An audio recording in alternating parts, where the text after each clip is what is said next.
O processo de preparação para um concurso público pode ser um desafio intenso e muitas vezes estressante. Manter uma rotina de estudos eficaz é crucial para o sucesso e saber como lidar com a ansiedade quando os resultados não são os esperados pode fazer toda a diferença.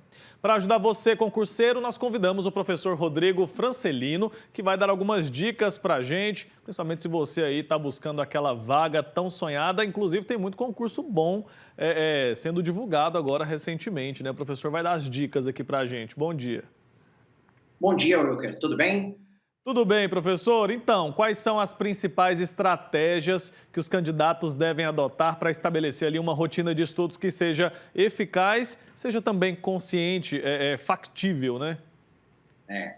Bom, Wilker, a primeira dica sempre que a gente fala para os alunos é que, como nós temos aí uma enxurrada de concursos públicos, é sempre importante escolher uma determinada carreira. Isso vai fazer com que o aluno possa ter, com muito mais facilidade, essa aprovação. Então, por exemplo, eu escolhi concursos para a área bancária. Manter esse norte, fazer concursos ali referentes às carreiras bancárias, vai fazer com que eu tenha menos tempo de estudos para outros concursos. Por exemplo, eu fico para a Caixa, vou estudar para o Banco do Brasil, vou estudar, de repente, para um outro banco estadual, e assim fica simples, bem mais fácil. Agora, quero fazer carreiras policiais. Por exemplo, nós temos agora a Polícia Penal do Estado de Goiás. Então, eu faço concurso para as carreiras policiais. Aí eu faço depois Polícia Militar do Estado de Goiás, ou de repente eu vou fazer Polícia Rodoviária Federal, eu vou fazer a Polícia Federal, eu vou fazer a Polícia Civil. Então, fazendo ele por nichos, isso faz e torna, né, o processo um pouco mais rápido, né? Porque se eu ficar pulando,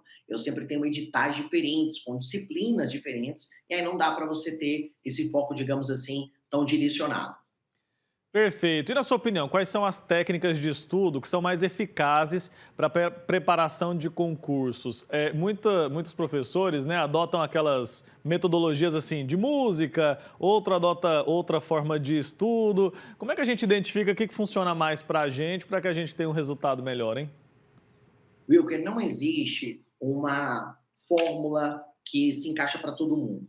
Isso é muito importante, né? Não é uma receita de bolo que a gente vai colocar ali e vai dar certo para todo mundo, Se né? fosse assim Seria era muito bom, bom, hein? se Seria bem fosse mais muito bom. fácil. Mas não é, Wilker. E aí, o que a gente diz, né, Wilker? Sempre eu comento com os alunos. É, Primeira coisa, o que a gente vai ter na prova? Questões. Então, é resolver muitas questões. Quanto maior o número de questões que eu resolver, Wilker, mais próximo da minha aprovação eu vou estar, né, dentro. Aí, por exemplo, vamos imaginar que eu fiz 10 questões.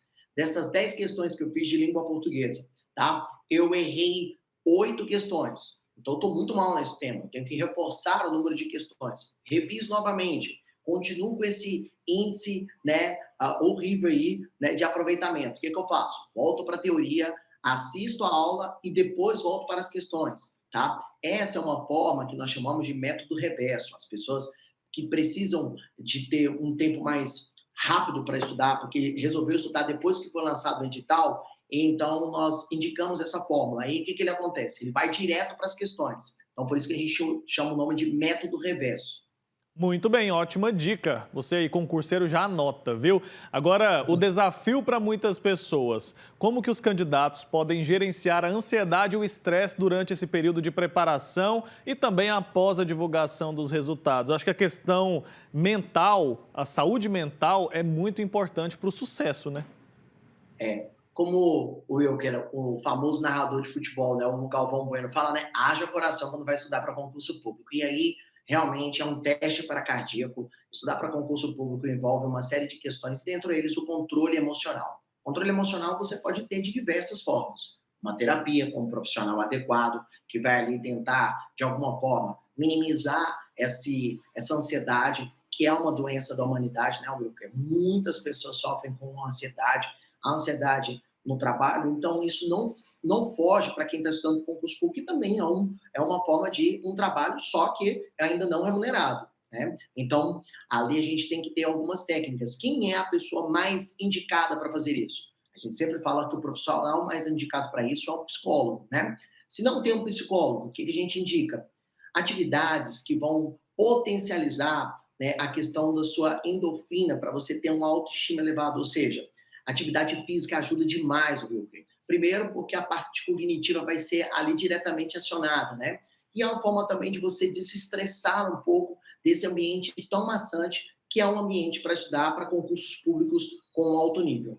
É importante arejar a mente ali um pouco também, né? Não ficar restrito ali aos estudos, porque isso pode acabar prejudicando por conta do estresse que isso vai gerar. E no pré-prova, assim, um dia antes, na véspera da realização do exame, o que que a gente pode fazer? Porque tem gente que aproveita para intensificar os estudos. Será que isso não pode atrapalhar ao invés de ajudar? Então, Wilker, como a gente, né, como nós estávamos aqui conversando, não existe uma fórmula de bolo. Então, tem aluno que está super bem, porque ele vai para esses aulões de véspera e, de repente, o professor está iluminado, né? Então, ali com o Espírito Santo, aquela coisa toda, passa uma dica que, de repente, invariavelmente vai estar na prova dele. E isso ajuda muito para alguns alunos. Agora, tem alguns alunos que, quando escutam algum, de repente, alguma dica do professor e ele não viu durante a sua preparação, já se desespera, acha que não vai ser dessa vez que vai ser aprovado, tá? Então, isso acaba, de alguma maneira, prejudicando para essa pessoa. Então, cada ser humano vai ter uma forma diferente, tá, de reagir. A grande maioria gostam desses aulões de véspera. Outros, né, optam por não pegar no material. Para você ter ideia, algo que eu já vi diversas vezes quando eu vou fazer essas ações promocionais, dos cursos preparatórios, ou mesmo, né, nas nossas aulas, tem aluno que está ali com resumo antes de entrar na sala de aula estudando. Então, cada aluno tem uma forma diferente de estudar e cabe a cada um de nós, né, entender, não sei se compreender um pouquinho de como é que funciona o nosso organismo, né? É um processo também de muito autoconhecimento. Perfeito, tem que se conhecer, tem que conhecer a matéria e na véspera também acho que não é tão interessante começar um conteúdo novo, né? Talvez fazer uma revisão daquilo que você já estudou seja muito mais interessante para consolidar aquele conhecimento. Professor, muito obrigado pelas dicas. O pessoal de casa deve ter anotado tudo. Agradeço muito pela presença. Até a próxima, viu?